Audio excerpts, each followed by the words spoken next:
आज अगरतला में मैंने देखा कि हजारों की तादाद में लोग आपके रोड शो के लिए आए थे। तो जहां पर न्यूज़पेपर रिपोर्ट्स में कह रहे हैं कि मार्जिन कम हो रहा है, लेकिन जिस तरह भीड़ें आई तो ऐसे लग रहा था कि बीजेपी जो है वो उनका चुनाव प्रचार जो है it is touching a cord among people. तो आपके हिसाब से कि बीजेपी कहां पर है त्रिपुरा में? क्या भारी बहुमत के साथ जीतने वाले हैं या फिर नेक टू नेक चल रहा है यहाँ पर? देखिए, हम त्रिपुरा के अंदर हमारी सीटें भी बढ़ाएंगे और वोट प्रतिशत भी हमारा बढ़ेगा। और इसका सबसे बड़ा परिचायक है कि यहां पर जिस कांग्रेस पार्टी के ऑर्गेनाइजेशनल कैडर के सैकड़ों लोगों की हत्या कम्युनिस्ट शासन में हो गई थी, वो कांग्रेस पार्टी ने बहुत कम सीटें लेकर कम्युनिस्टों के साथ समाधान किया है। और जो कम्युनिस्ट पार्टी कभी त्रिपुरा में किसी के साथ नहीं जाती थी, वो कम्युनिस्ट पार्टी ने भी कांग्रेस के साथ समाधान किया है। इसका मतलब है वो दोनों ये बात को स्वीकार कर चुके हैं कि हम अकेले भारतीय जनता पार्टी को नहीं हरा सकते। और ये हमारे लिए बहुत अच्छी पोजीशन है। मैं मानता हूं कि हम त्रिपुरा में हम अब तक का हमारा सबसे अच्छा परिणाम इस बार लेकर आएंगे। तो ये अगर गठबंधन तय है तो जब गठबंधन इस तरह बन रहा है कि कांग्रेस लेफ्ट पार्टीज मतलब everybody get together to defeat BJP, ये एक सोची समझी अगर रणनीति है, तो क्या ये आप समझते हैं इसके लिए एक it's a big challenge for the BJP? देखिए, आप पत्रकार हैं इसलिए इस तरह से सोच रही है स्मिता जी। मैं मेरी पार्टी का कार्यकर्ता हूं, मैं इसको अलग दृष्टिकोण से देखता हूं। मेरी पार्टी को इससे आत्मविश्वास बढ़ना चाहिए, क्योंकि हम इतने ताकतवर हो गए हैं कि कोई अकेला लड़ना नहीं चाहता। अगर ताकतवर हुए हैं तो हमने एक आत्मविश्वास के साथ जनता के बीच में जाना चाहिए और हमने 5 साल में जो करा है वो बताना चाहिए। जो हमने बताया अब तक के चुनाव परिणाम के अंदर, मैंने 4 रैलियां करी हैं, 3 रोड शो करे हैं। मैं आपको बताता हूं कि आज का रोड शो का जो दृश्य मैंने देखा है, मैं कई बार त्रिपुरा आया, पार्टी अध्यक्ष के नाते भी आया हूं, कैंपेन में भी आया हूं, गृह मंत्री के नाते भी आया हूं और चुनाव के बगैर भी आया हूं, मगर ऐसा दृश्य मैंने मेरे जीवन में नहीं देखा। जी, वो मैंने देखा, भीड़ बहुत थी। लेकिन जो त्रिपुरा के जो लोग हैं वो अक्सर कहते हैं कि जो लोगों की जो सोच है वो सेंटर लेफ्ट है ज्यादातर। लेकिन पिछले इलेक्शन में आपने चलो पलटाई का जो नारा दिया था, उसके बाद क्या आपको लगता है कि विश्वास अभी भी लोगों का आपकी पार्टी पर है? देखिए, चलो पलटाई का नारा आप सरसरी तौर पर देख रहे हैं। हमने सरकार बदलने के लिए चलो पलटाई नहीं कहा था, मुख्यमंत्री बदलने के लिए चलो पलटाई नहीं कहा था, या पार्टी इन पावर बदलने के लिए चलो पलटाई नहीं किया। हमने चलो पलटाई का नारा त्रिपुरा की स्थिति बदलने के लिए दिया था और आज हमने स्थिति को बदला है। जैसे मैं आपको बताता हूं, आमतौर पर सरकारी कर्मचारियों के लिए वामपंथी दलों से बहुत सारी अपेक्षाएं होती हैं। यहां पर कई सालों से वामपंथी दल सरकार में था, 5वां पे कमीशन इनको तनख्वाह में दिया जाता था। हमने आने के बाद 7वें पे कमीशन को देने का काम किया और बजट भी अच्छे करे हैं, फिस्कल डेफिसिट बढ़ाए बगैर, तो रेवेन्यू जनरेट होगी। इसके साथ साथ हमने हिंसा को समाप्त करने का वादा किया था और हमने हिंसा को समाप्त किया है। हमने नशे के कारोबार को, जो बांग्लादेश की सीमाओं से आता है, उसको रोकने का वादा किया था। आज मैं आत्मविश्वास के साथ कह सकता हूं, हमने त्रिपुरा के अंदर नशे के कारोबार पर बड़ी कठोरता से नकेल कसी है और इसका जनता में एक अच्छा मैसेज है। और हम इस बार नारा लेकर आए हैं, त्रिपुरा शांत हो चुका है, त्रिपुरा में अब वायलेंस नहीं है, अब त्रिपुरा को समृद्ध बनाने का समय आया है। मोदी जी और माणिक शाह की ये डबल इंजन की सरकार ने वो वादे को पूरा करने के लिए भी अब तक बहुत कुछ किया है। पहले विप्लव देव जी ने किया, अब माणिक शाह जी कर रहे हैं और मोदी जी का जो केंद्र से गरीब कल्याण का थ्रस्ट है वो गांव तक परकोलेट हुआ है। माणिक जी और विप्लव जी को आपने जो चेंज किया, उससे एक इमेज भी जाता है कि कंट्रोल सब दिल्ली से होता है। अब आप इसकी व्याख्या इस तरह से कर सकती है, परंतु ये पार्टी का सिस्टम है और कंट्रोल करने के लिए कोई बदलाव नहीं होता है। किसी भी कार्यकर्ता का ज्यादा उपयोग करने के लिए बदलाव होता है। तो कभी न कभी कोई राज्य से सेंटर में आता ही है। आज हमने विप्लव देव जी को राज्यसभा का मेंबर बनाया है, हरियाणा जैसे महत्वपूर्ण राज्य का प्रभारी बनाया है जो दिल्ली के मुहाने पर है, और इसके साथ साथ राष्ट्रीय मंत्री भी बनाया है। तो वो केंद्र की राजनीति में अपना अच्छे से योगदान दे रहे हैं। त्रिपुरा की राजनीति में भी माणिक शाह जी के साथ रहकर उनको सहायता कर रहे हैं जी। तो इसको कोई इस प्रकार के दृष्टिकोण से देखने की जरूरत नहीं है। अखिल भारतीय पार्टियों को जब राष्ट्रीय स्तर पर कार्यकर्ताओं की जरूरत होती है तो स्वाभाविक रूप से कार्यकर्ता को सेंटर पॉलिटिक्स में ले जाते हैं। मैं मानता हूं ये प्रमोशन है, इसको और कोई दृष्टि से नहीं देखना जी। प्रद्युत जी जो है वो तिपरा मोथा की तरफ से वो बहुत किंग मेकर जैसे उनका इमेज बन गया है कि अगर हंग असेंबली होते हैं तो वो किंग मेकर बनेंगे। मीडिया भी उनकी तरफ क्यूरियोसिटी हंग बननी ही नहीं है, फिर क्या है कोई इस विषय का चर्चा करे। हंग नहीं बननी है, पूर्ण बहुमत के साथ भारतीय जनता पार्टी की सरकार काउंटिंग के दिन आप देख लीजिएगा 12 बजे के पहले क्योंकि यहाँ कॉन्स्टिट्यूएंसियां छोटी हैं, 12 बजे के पहले पूर्ण बहुमत से भारतीय जनता पार्टी की सरकार बन जाएगी। उत्तर पूर्वी राज्यों में 2 और राज्यों में चुनाव हो रहे हैं। आपके हिसाब से उन दोनों राज्यों में भी क्या ऐसे मुद्दे हैं जो आपको what you think is important? देखिए, समग्र उत्तर पूर्व के अंदर नरेंद्र मोदी जी के प्रधानमंत्री बनने के बाद हमने उत्तर पूर्व को बदलने के लिए बहुत कुछ किया है। सबसे पहले उत्तर पूर्व के अंदर आज शांति है। कई सारे उग्रवादी संगठन थे, कई सारे उग्रवादी संगठनों के साथ हमने समझौता किया है। बोडोलैंड का समझौता हुआ, आरबी जनजातियों के साथ समझौता हो गया हमारा। यहां पर त्रिपुरा में ब्रू और रियांग अमानवीय तरीके से 40,000 परिवार 25 साल से ज्यादा समय से रहते थे, उनको सेटल कर बसाया गया। यहां पर भी एनएलएफटी के साथ समझौता किया गया। लगभग 8,000 से ज्यादा आर्म्ड कैडरों ने आत्मसमर्पण कर मेन स्ट्रीम में आना पसंद किया है। तो जो उत्तर पूर्व को पहले ब्लॉकेड, बम धमाके, इंसर्जेंसी के लिए जाना जाता था, आज इसकी जगह वहां रोड बन रहे हैं। सभी राज्यों में रेल पहुंचने को आई है, सभी राज्यों में एयरपोर्ट्स दिए गए हैं। जहां एक एयरपोर्ट था वहां त्रिपुरा जैसे राज्य में दूसरा भी हम बना रहे हैं। तो ढेर सारा विकास का काम नॉर्थ ईस्ट को इससे विकास से युक्त बनाने का काम प्रधानमंत्री जी ने कहा है। और 8 साल के कम समय के अंतराल में प्रधानमंत्री जी स्वयं 51 बार नॉर्थ ईस्ट आए, 51 टाइम। आजादी से अब तक किसी भी प्रधानमंत्री की फ्रीक्वेंसी नहीं रही है, और हर 15 दिन में एक केंद्रीय मंत्री को कंपलसरी यहां आना है। इसके साथ साथ कोरोना के समय से जो परंपरा शुरू हुई है फ्री चावल देने की, सबसे ज्यादा फायदा अगर किसी एक क्षेत्र को प्रतिशत आबादी के प्रतिशत में हुआ है तो नॉर्थ ईस्ट के अंदर हुआ है। और आज नॉर्थ ईस्ट के गरीब को ये मालूम पड़ गया है कि मेरे घर को कंप्लीट करने का काम नरेंद्र मोदी जी ने किया है।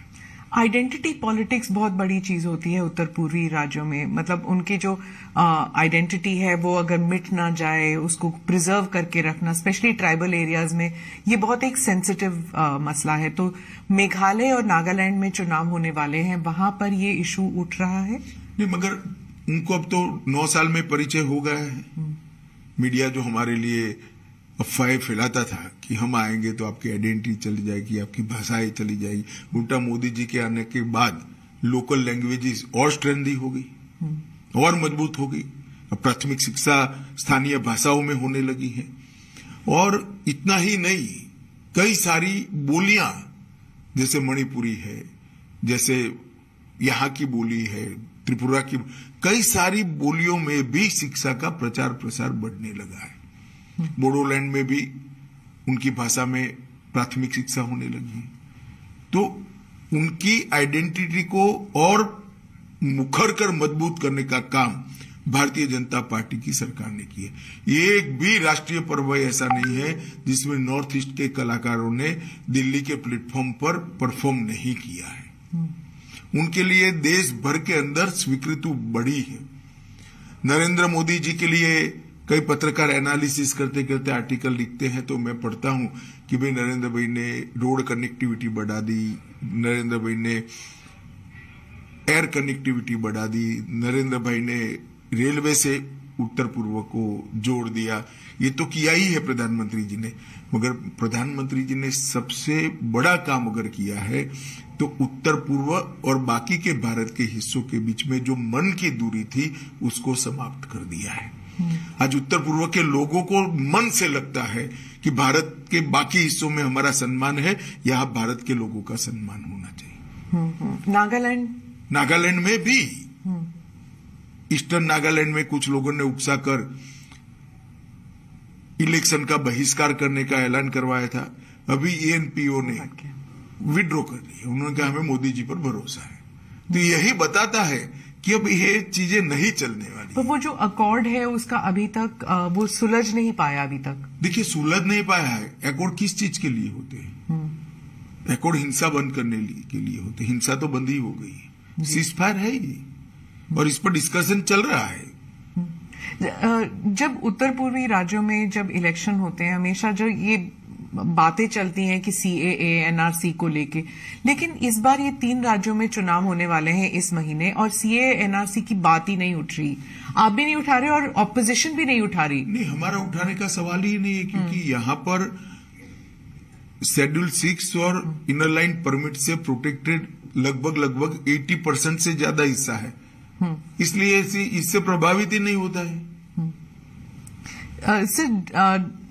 जनजाति लोगों की जो समस्याएं हैं उनको किस तरह दूर किया हुआ है बीजेपी ने, और ऐसा आपको क्यों लगता है कि जो जनजातीय समुदाय है बीजेपी को वोट देगी इस बार? देखिए, मैं आपको बताता हूं, जनजातीय समुदाय की बहुत सारी दिक्कतें थी। एक तो मन से वो उनकी स्वीकृति चाहते थे। नरेंद्र मोदी जी ने बड़े प्यार से जनजातियों को गले लगाने का काम किया है। इतने सालों के बाद पहली बार कोई राष्ट्रपति जनजातीय समाज से बनी है। इतने सालों के बाद पहली बार जनजातीय गौरव दिवस भगवान बिरसा मुंडा की जन्मदिन के पर मनाया जा रहा है। इतने सालों के बाद 1857 से पहले से जिन जनजातीय स्वतंत्रता सेनानियों ने देश को स्वतंत्र कराने के लिए योगदान दिया, इसके 10 बड़े बड़े म्यूजियम 200 करोड़ की लागत से बनाए जा रहे हैं। एकलव्य स्कूल लगभग 300% बढ़ जाएंगे। तो ये बहुत बड़ी उपलब्धि है। उनको लगता है कि ये सरकार हमारे लिए सोच रही है। इसके साथ साथ देश भर के जो गरीबों को फायदा हुआ, वो पूरा फायदा जनजातीय समाज को किसी भी भेदभाव के बगैर मिला है। मैं स्पष्टता से कह सकता हूं, कांग्रेस के शासन में नहीं होता था। आज गरीबों को घर मिल रहा है, तो क्योंकि जनजातीय समाज में सबसे ज्यादा गरीबी थी, सबसे ज्यादा फायदा उनको हुआ है। घर में पानी पहुंच रहा है, उनके घर में बरोबर पहुंच रहा है। गैस का सिलेंडर मिला है, उनको भी मिल रहा है। 5 लाख तक का हेल्थ का कार्ड मिल रहा है, तो उनको भी मिल रहा है। मुफ्त चावल उनको भी मिल रहा है। ढेर सारी चीजें जो मोदी जी ने आम गरीबों के लिए की, इसका किसी भी भेदभाव के बगैर उसका फायदा जनजातियों को मिला है। और जनजाति को भी अब विकास का अनुभव होने लगा है कि हमें गुमराह कर झगड़ा लगाकर हाथ में हथियार थमा दिए गए, मगर हमारा कल्याण नहीं हुआ, पीढ़ियां बर्बाद हो गई। आज शांति के कारण डेवलपमेंट संभव हुआ है। शांति के कारण जनजाति के बच्चों का शिक्षा समाप्त हुआ है, और शांति के कारण रोजगारी भी बढ़ी है। और ये जो नरेंद्र मोदी जी का संदेश है, विकसित नॉर्थ ईस्ट, पूरे भारत में इंजीनियरिंग अजूबा माने जाएंगे। इस प्रकार के double decker bridge north east के अंदर बने हैं। 2024 के पहले नॉर्थ ईस्ट की सभी राजधानी रेल और एयर इससे जुड़ जाएगी। ये कोई छोटी बात नहीं है जी। आप मिलिटेंसी की बात करते हैं तो मैं अब दक्षिण की ओर रुख करती हूँ। आप सैटरडे को, शनिवार को आप कर्नाटका में थे और आपने पीएफआई की बात की कि बीजेपी की सरकार है जिसने पीएफआई को बैन किया, और थोड़ा सा उसमें विवादास्पद बयान ये भी था कि कांग्रेस जो है वो पीएफआई को उकसा रही थी। तो वहां पर जो कर्नाटका के जो कांग्रेस लीडर्स हैं वो इस बात से काफी नाराज हैं कि ये टिपिफाई किया आपने कि कांग्रेस और पीएफआई एक थी। मैंने ऐसा नहीं किया कांग्रेस और पीएफआई एक थी। मैंने ये कहा कि पीएफआई के कैडर पर अलग अलग प्रकार के केस थे, वो केस को समाप्त करने का प्रयास कांग्रेस सरकार द्वारा किया गया जिसको कोर्ट ने रोका है। अब इसमें इनको बुरा लगाने जैसा क्या, या तो आप प्रयास न करते, प्रयास करोगे तो सुनना पड़ेगा। और दूसरी ओर हमने पीएफआई को बैन किया है, सफलतापूर्वक बैन किया है। और मैं मानता हूं कि पीएफआई इस देश में धर्मांधता और कट्टरता बढ़ाने वाला ऑर्गेनाइजेशन था। टेररिज्म का एक प्रकार से रॉ मटेरियल तैयार करने का वो लोग प्रयास कर रहे थे।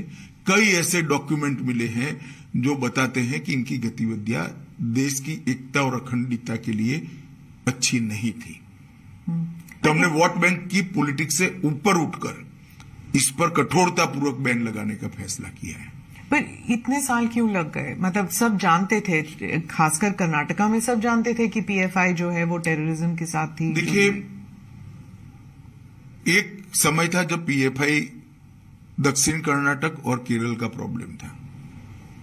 जब हमने बैन लगाने का फैसला दिया इस वक्त कि पीएफआई ने देश भर में अपना काम फैलाने का शुरुआत भी कर दी थी, काफी हद तक फैला भी चुके थे। और कुछ इस प्रकार की एजेंसियों के पास सूचनाएं भी आई जिसमें देरी करना या शंका का लाभ देना ठीक नहीं था। इसलिए हमने इस पर निर्णय किया और कठोरता के साथ बैन लगाया है, और बहुत अच्छे तरीके से समाज में कोई रिएक्शन आइदर और साइड से नहीं आया है। जी, आप पुत्तूर गए थे और वहां पे आपने भारत माता मंदिर का उद्घाटन भी किया था। ये दूसरा है शायद भारत माता मंदिर। तो वहां पे चर्चा शुरू हो गई है कि चुनाव प्रचार शुरू कर दिया है अमित शाह जी ने और एक कॉकटेल बना रहे हैं, हिंदुत्व कम पेट्रियोटिज्म, इस सब को मिला के। देखिए, बड़ी दुर्भाग्यपूर्ण स्थिति है कि भारत माता का मंदिर कोई जो बनाता है जिसमें तात्या टोपे से लेकर सावरकर जी से लेकर एक्का तक, परमवीर चक्र एक्का तक की तस्वीरें लगी हैं, और भारत माता का मंदिर बनाने का जो प्रयास हुआ है, मैं आपको कहता हूं, आप भी कभी समय मिलिए तो जाइएगा। आप तो कर्नाटक से ही है। इतने अच्छे एटमॉस्फेयर में वो मंदिर को इतना शांत, क्लीन और नीट बनाया है जिस ट्रस्ट ने बनाया है। मैं तो उसको बहुत बहुत साधुवाद देना चाहता हूं। और अगर वो भारत माता के मंदिर में जाने से मुझ पर कोई आरोप लगता है तो सभी आरोपों को मैं स्वीकार भी करता हूं और स्वागत भी करता हूं। सिद्धरामैया जी और डीके शिव कुमार कह रहे हैं कि आप अमित शाह जी और मोदी जितनी बार भी आए, कर्नाटका के लोगों ने तय कर लिया है कि बीजेपी की सरकार नहीं आएगी इस बार। चलिए, वो तो ऐसा ही कहेंगे, हमारे लिए अच्छा नहीं कहेंगे क्योंकि हमारे सामने वो चुनाव लड़ रहे हैं। मगर कर्नाटक के अंदर पूर्ण बहुमत की भारतीय जनता पार्टी की सरकार बनने जा रही है। मैं कर्नाटक 4 बार गया हूं विगत 2 महीने, 5 बार गया हूं विगत 2 महीनों में। मैं आपको बताता हूं, मैंने जनता की पल्स देखी है, नरेंद्र मोदी जी की लोकप्रियता देखी है। वहां पर बहुत बड़ा मैंडेट भारतीय जनता पार्टी को मिलने जा रहा है। तटीय और दक्षिण कर्नाटका में तो होल्ड था ही बीजेपी का, लेकिन आप मानते हैं कि बाकी इलाकों में भी? नहीं, उत्तर कर्नाटक और हैदराबाद कर्नाटक में भी मैं जाकर आया हूं। जी जी। और मैंने शुरुआत तो मांड्या से करी है। मांड्या में इतनी बड़ी रैली भारतीय जनता पार्टी की कभी नहीं हुई। तो मांड्या की जनता भी अब परिवारवादी पार्टियों से खिसक कर भारतीय जनता पार्टी के डेवलपमेंट के पॉलिटिक्स को एक्सेप्ट करती है। मैं मानता हूं बहुत शुभ चिन्ह है कर्नाटक की राजनीति के लिए। जेडीएस जो है वो भी कह रही है कि हम पर परिवारवाद का आरोप लगाते हैं अमित शाह जी, लेकिन उनके पार्टी में भी तो इतने सारे लोग हैं जो second generation, third generation politicians हैं। देखिए, सेकंड जनरेशन, थर्ड जनरेशन में जो काम करते हैं ऐसे लोग मेरी पार्टी में भी है जी। मगर मेरी पार्टी में ऐसा नहीं है कि पार्टी का अध्यक्ष उसके बाद उसी के परिवार का व्यक्ति अध्यक्ष बनेगा या तो पूरा का पूरा परिवार MP या MLA बन जाएगा। ये किस प्रकार की कंपैरिजन है? पूरी डेमोक्रेटिक सिस्टम को आपने समाप्त कर दिया है। इस प्रकार के आंख में धूल झोंकने वाले बचाव जनता के सामने रखकर आप परिवारवाद को छुपा नहीं पाओगे।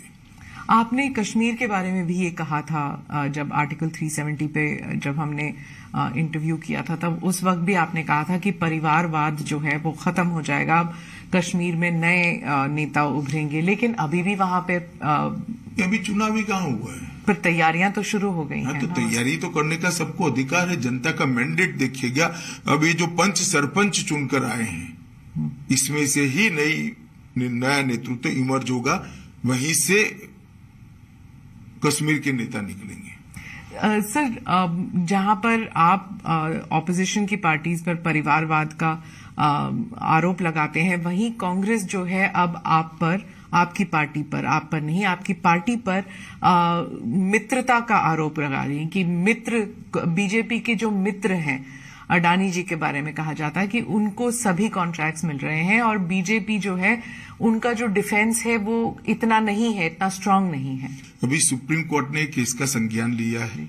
देश की कैबिनेट के सदस्य नाते जब सुप्रीम कोर्ट ने किसी मैटर को सीज किया हो, उस वक्त मेरे लिए बोलना ठीक नहीं होगा, परंतु इसमें बीजेपी के लिए कुछ छुपाने को नहीं है और ना किसी बात से डरने की जरूरत है। जी, निर्मला जी ने भी कहा था संसद में कि हमें कांग्रेस से करप्शन के बारे में सीखने की जरूरत नहीं है, कि मतलब वो हमको जो पाठ पढ़ाने की कोशिश कर रहे हैं, हमको आपसे सीखने की जरूरत नहीं है, ये उन्होंने संसद में कहा था। लेकिन राहुल गांधी जी की पूरी स्पीच जो है सिर्फ अदानी अदानी अदानी पर था।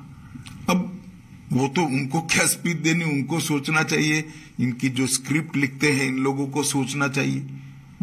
इसमें मैं कुछ नहीं कर सकता, क्योंकि वो कह रहे हैं कि जब उन्होंने भारत जोड़ो यात्रा की, वो कह रहे हैं कन्याकुमारी से लेके कश्मीर तक लोग यही कह रहे हैं कि बीजेपी जो है वो पहले एंटी करप्शन थी, लेकिन अब उनमें क्रोनी कैपिटलिज्म वाली बात शुरू हो गई है। सवाल ही पैदा नहीं होता। एक भी आरोप भारतीय जनता पार्टी पर आज तक कोई नहीं लगा पाया है।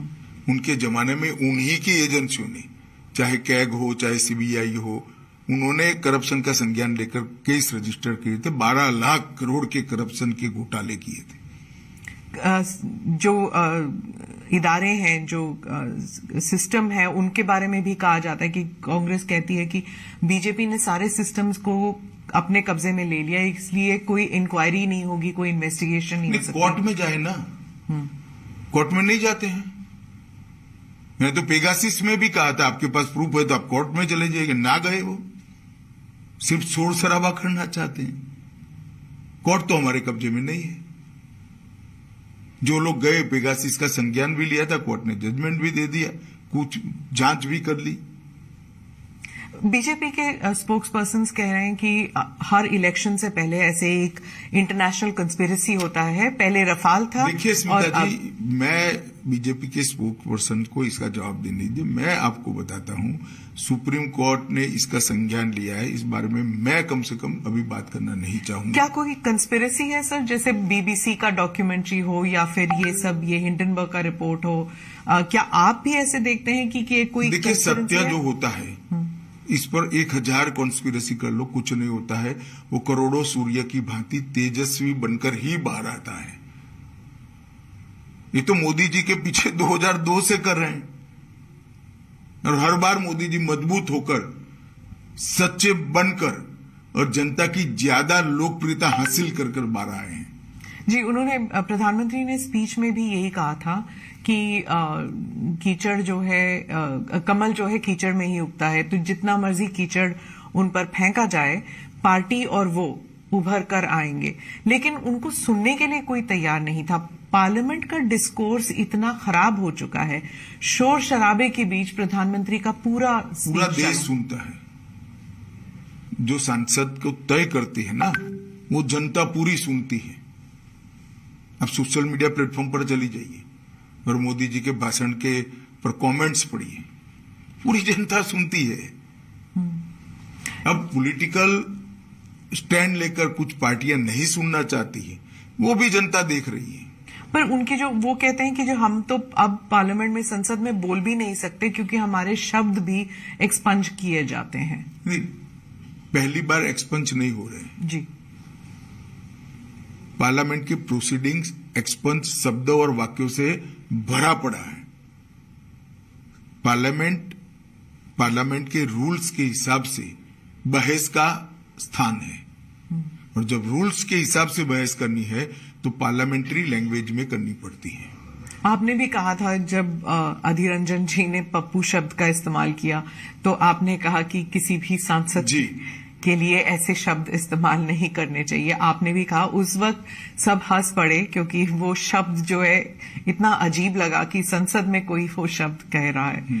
तो वो पर उसके बाद गाली गलौज भी शुरू हो चुकी है। आप इसके बारे में कुछ कहेंगे? कि देखिए, मैं तो मानता हूं कि जनता सब कुछ देख रही है, पर जनता इवेल्युएशन भी करती है। अब इंडियन डेमोक्रेसी इतनी मजबूत हो गई है, इतनी मैच्योर हो गई है कि वोट कास्ट करते वक्त ये सारी चीजों का संज्ञान भारत की जनता लेगी।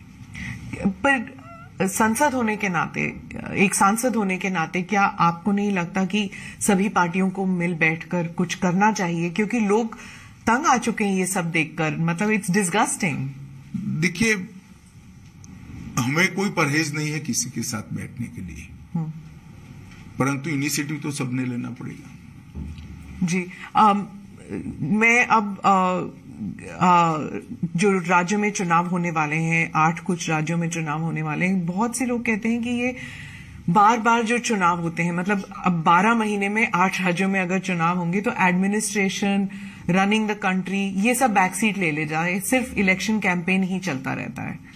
इसलिए प्रधानमंत्री जी ने पंचायत से पार्लियामेंट के चुनाव एक साथ कराने का एक विचार देश की जनता के सामने रखा है, सभी दलों के सामने भी रखा है, पार्लियामेंट में भी उन्होंने बोला है, और मैं मानता हूं कि समय आ गया है कि इस पर विचार होना चाहिए। पर कब होगा ये? मतलब अब देखिए, इसमें सबसे चर्चा तो करनी ही पड़ेगी, सबसे चर्चा कर ही ये हो सकता है, मगर प्रधानमंत्री जी के विचार रखते ही एक बहस तो छिड़ गई है। सब लोगों को लगता है कि हर साल चुनाव होना, हर महीने चुनाव होना, वो लोकतंत्र के लिए भी ठीक नहीं। इसका एक ही समय निश्चित कर लिया जाए। प्रधानमंत्री राजस्थान गए थे। अब राजस्थान, छत्तीसगढ़, कर्नाटका और मध्य प्रदेश, ये 4 बहुत बड़े राज्य हैं जहां पर चुनाव होने वाले हैं।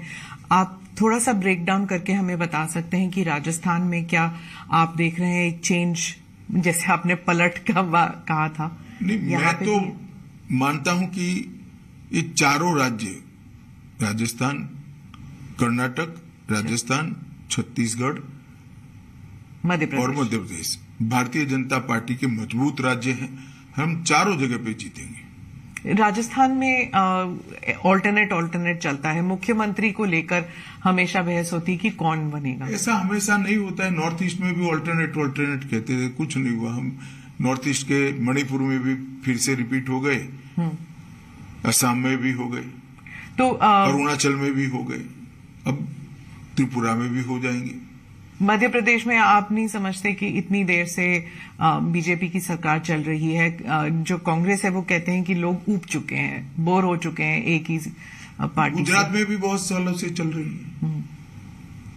गुजरात में तो आपने पुरजोर कोशिश की, आप और मोदी जी, आप दोनों के होम स्टेट है, वहां पे तो जीतना ही था आपको। नहीं, ऐसा नहीं होता है। जब जनता बोरियत महसूस करती है तो कोई नहीं जिता सकता, मगर नई नई योजनाएं जो भारतीय जनता पार्टी की सरकार, केंद्र सरकार और राज्य सरकारें लेकर जा रही, इसका जनता स्वागत करती है।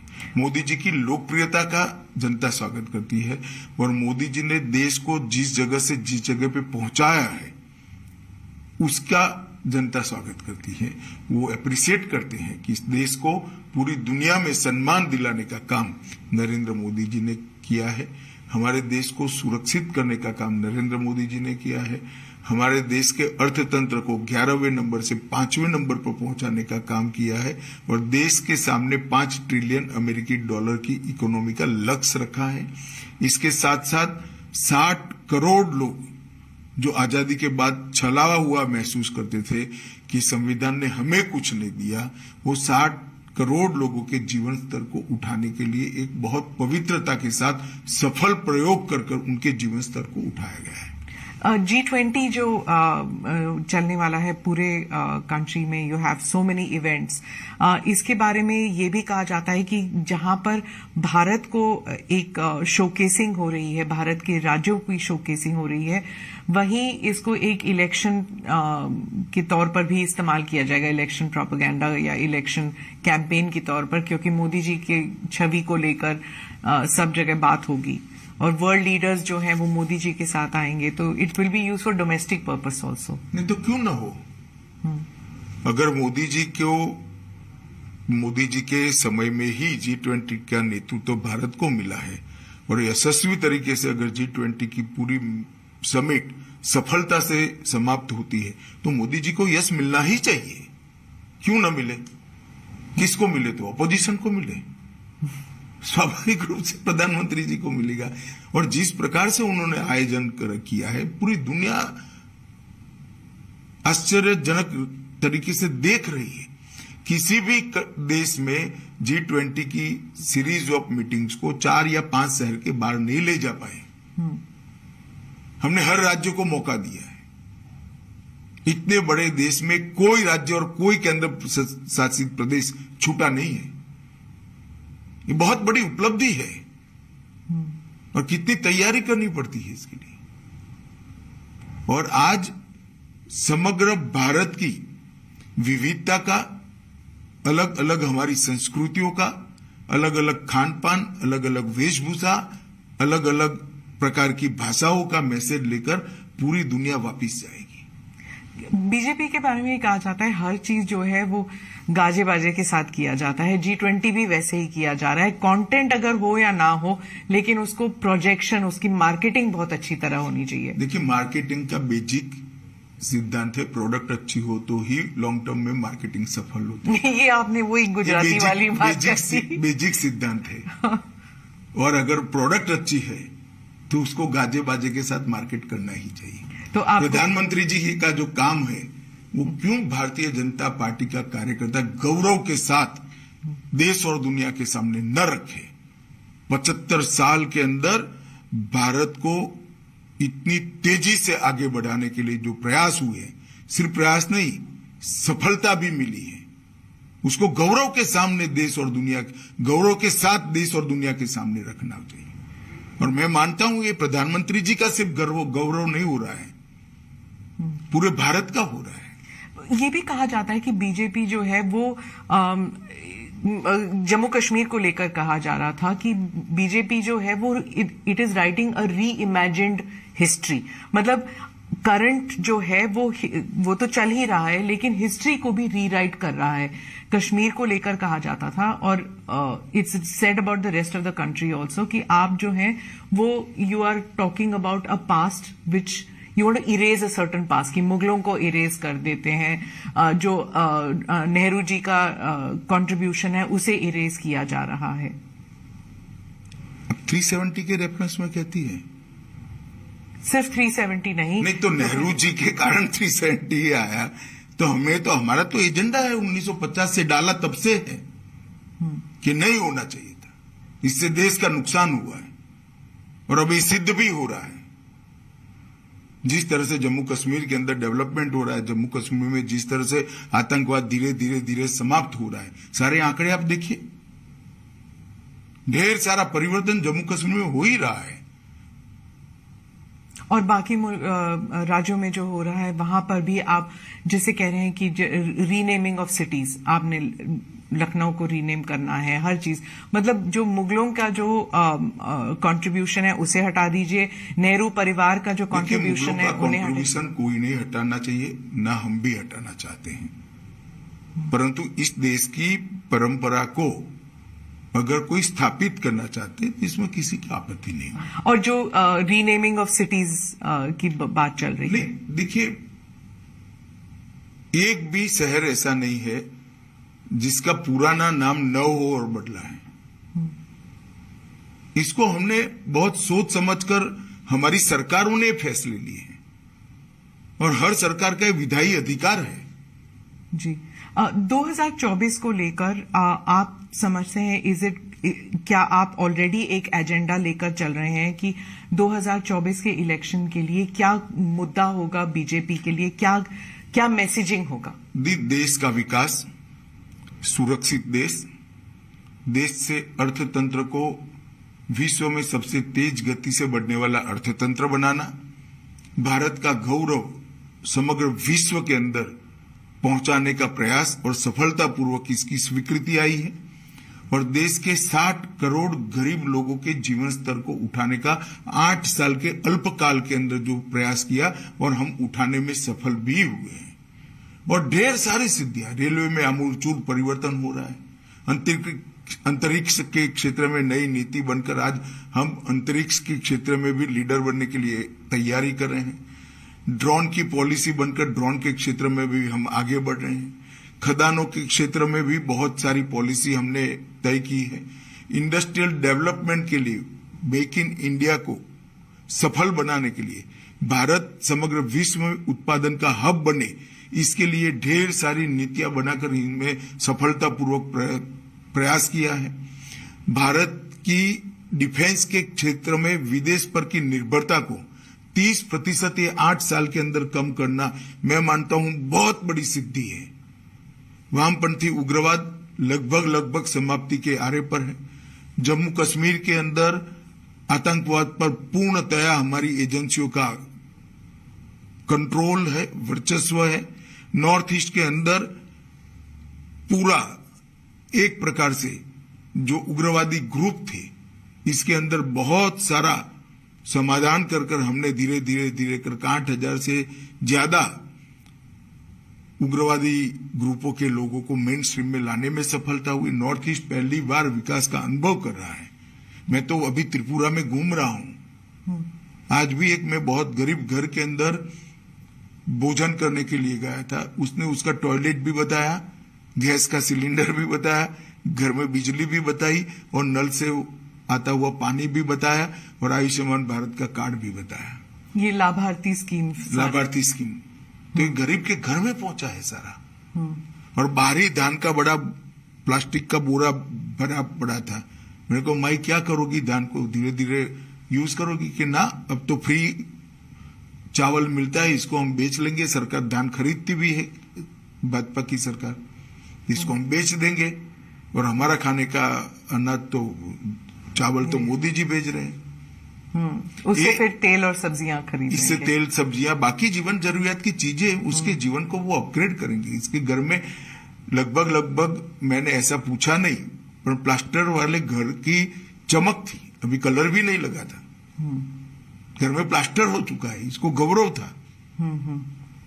जी, तो ये परिवर्तन जो है, मैं मानता हूं कि 2024 में कहीं कोई स्पर्धा नहीं है, देश एक तरफा मोदी जी के साथ आगे बढ़ रहा है। परिवर्तन की राजनीति, ये आप पिछले 8 साल और अब 2 साल, लेकिन क्या आप 2024 में आप प्रिंसिपल ऑपोजिशन किसे मानते हैं?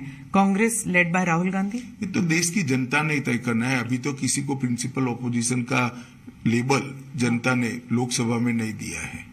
लेकिन भारत जोड़ो यात्रा के बाद अब तो ऐसे ही लग रहा है कि मोदी जी के खिलाफ तो अब राहुल गांधी ही खड़े होंगे, क्योंकि ममता जी वगैरह तो देखिए ना, 3 राज्यों में चुनाव है, कितना असर होता है।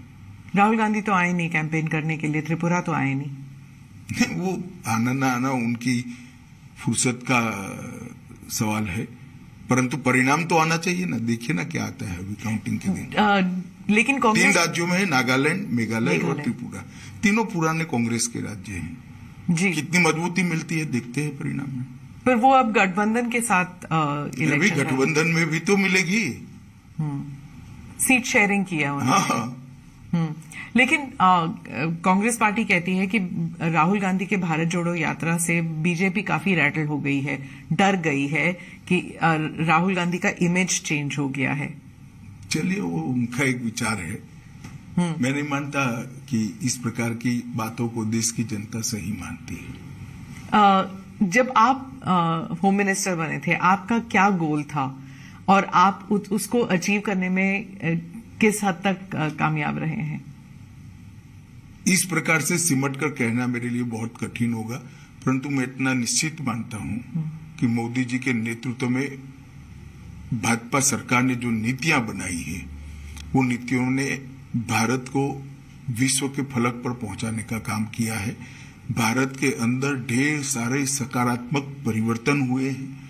नई शिक्षा नीति एक ही काम ऐसा है जो 50 साल तक भारत को पे करेगा, भारत की नई पीढ़ी बनाएगा, भारत के विचारों वाली नई पीढ़ी बनेगी, जो आने वाले दिनों में पूरे विश्व के अंदर चकाचौंध करने वाली सफलता लेकर आएगी। मैंने नई शिक्षा नीति के मसौदे को बहुत बारीकी से पढ़ा है, बहुत बारीकी से। और मैं विद्यार्थी परिषद का कार्यकर्ता रहा हूं। हर बार जब शिक्षा नीति आती है, इसका बहुत विरोध होता है, क्योंकि ढेर सारी कमियों को लोग ढूंढ कर निकाल देते हैं। ये शिक्षा नीति का किसी ने विरोध नहीं किया है।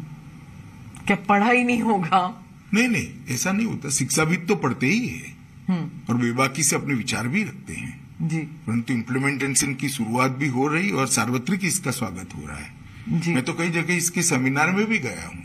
इंटरनल सिक्योरिटी को लेकर आपके क्या व्हाट वर योर गोल्स? जैसे आपने 370 वाला किया, आपने आर्टिकल 370 वाज प्राइम आपके उसमें, तो इसके अलावा जम्मू कश्मीर के अलावा नक्सलवाद को खत्म करना क्या था? 3 हॉटस्पॉट वाले जगह थी इंटरनल सिक्योरिटी की दृष्टि से। मोदी जी के 9 साल के शासन में तीनों जगह पर शांति प्रस्तावित होने लगी है। वामपंथी उग्रवाद बिहार और झारखंड लगभग समाप्ति हो चुकी है। छत्तीसगढ़ में भी हमने सिक्योरिटी वैक्यूम को भरा है। मुझे भरोसा है कि बहुत कम समय के अंदर भी ही वहां पर हमें सामान्य स्थिति बनाने में, बहाल करने में फायदा होगा। 20 साल के बाद पहली बार हताहत होने वाले नागरिक और सुरक्षा कर्मियों का योग 100 के नीचे आया है 20 साल के बाद, और 1/3 जिले रह गए हैं। बहुत बड़ी उपलब्धि है। इसी तरह से जम्मू कश्मीर में भी टेररिज्म से रिलेटेड सभी प्रकार के आंकड़े जब से टेररिज्म शुरू हुआ तब से लेकर आजकल सबसे अच्छी स्थिति में। करोड़ों यात्री जम्मू कश्मीर जा रहे हैं, सुरक्षा से यात्रा कर कर वापिस आ रहे, टूरिस्ट जा रहे हैं, कोई दिक्कत नहीं है। इतने बाय एयर पैसेंजर कभी नहीं गए थे जितने अभी गए हैं। तो ये बहुत बड़ा परिवर्तन है और नॉर्थ ईस्ट में आप देख ही रही है। खालिस्तान जो मूवमेंट है, उसके जो टेररिस्ट हैं बाहर से उनको समर्थन दे रहे हैं। इंटरनली इंडिया में भी जैसे चंडीगढ़ में भी कुछ लोग निकले थे बाहर। वायलेंस बढ़ता जा रहा है, खालिस्तान जैसे वर्ड फिर से इस्तेमाल होने लग गए हैं। देखिए, ये सालों से होता है। हम इस पर गंभीरता से वॉच बनाए रखे हुए हैं। पंजाब सरकार से भी हमारी चर्चाएं होती है। सभी एजेंसियों का कोऑर्डिनेशन अच्छा है। मुझे विश्वास है कि हम इसको पनपने नहीं देंगे। क्या हम कनाडा, यूके इन सब से इंटरनल सिक्योरिटी को लेकर उनसे बात कर रहे हैं हम? देखिए स्मिता जी, इस प्रकार की बातों को सार्वजनिक रूप से प्रकट करना न नेशनल सिक्योरिटी के लिए अच्छा है, न गृह मंत्री के लिए अच्छा है। जी, वो मैं समझती हूँ, लेकिन लोगों को डर जरूर लगता है कि फिर से 80 का दशक फिर से।